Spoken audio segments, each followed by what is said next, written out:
Okay, this tutorial will be a little shorter, I think 3 sets of slides. Talking about mixed model ANOVAs. This is with any sort of ANOVA with at least one factor that is between subjects and at least one that is within. So it's combining what we've seen before. Sphericity is still relevant, but it's only relevant to the effects that are related to the within subject effects. So if factor A was between subject, sphericity wouldn't be relevant. It would be relevant for factor B and the interaction, because the interaction is the interaction between A and B. So we've got sphericity relevant to both of those pieces. New issues, this is going to be our first 3-factor ANOVA. So we're going to talk about what we can do to break down 3-way interactions.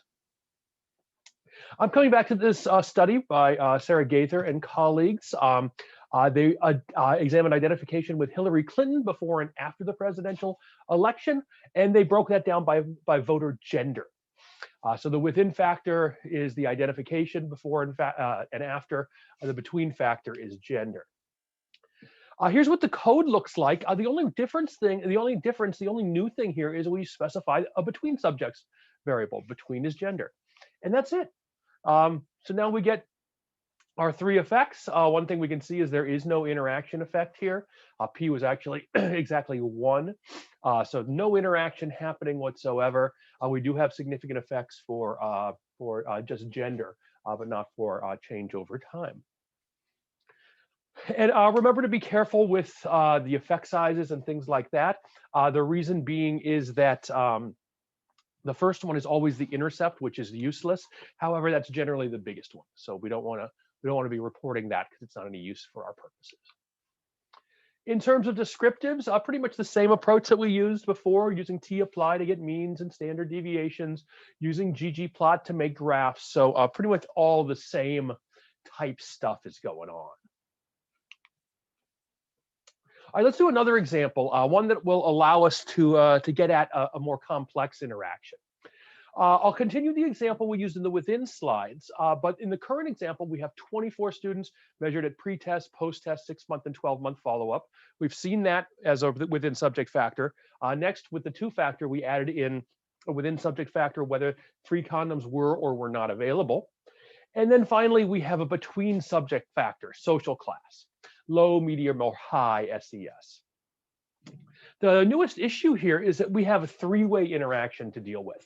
And what we're going to see is we're going to use what's called simple interactions tests to break these down. What that is simply is we're going to take each of the 2-way interactions and break them down by low social class, medium social class, and high social class.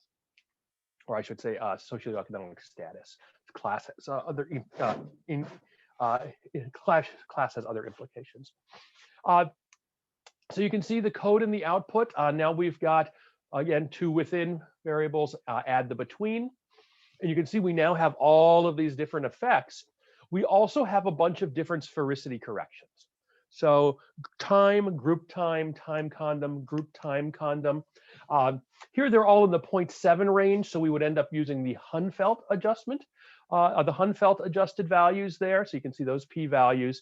Really doesn't make a difference in terms of whether it's significant or not, just basically how significant the result is. Notice that condom does not have a sphericity test. Reason being is that there's only 2 levels to the factor. Similarly, group doesn't have it because it's a between subject effect. Okay, so you can see all of the different pieces here, what's significant, what is not. Of the most interest to us is this 3-way interaction between group time and condom.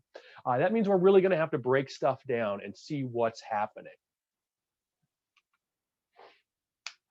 To kind of visualize the 3-way interaction, here's a graph with the different social classes represented on it.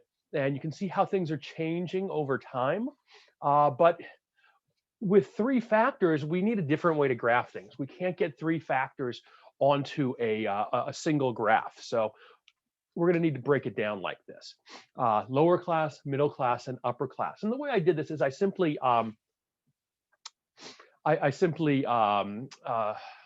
subsetted so that I had a new data set with lower, a new data set with middle, new data set with upper. Now you can see some real interesting patterns here. For lower class, it looks like when they don't have free condoms, they do pretty poorly. But the free condoms, when they're paired with the information about the importance of using them, risk gets much, much better. With middle class, it looks like you get an initial bump, but then things just drop down again. And with upper class, it looks like just having access to free condoms was the only thing uh, that really helped them. They likely already know most of the stuff in the they probably are more likely to know a lot of the stuff in the program, a lot of that information. So just having the free condoms seem to be the only thing that's important. Now, when we break this down into simple interactions tests, we're going to do actual statistical tests there. So we're not going to just do this by looking.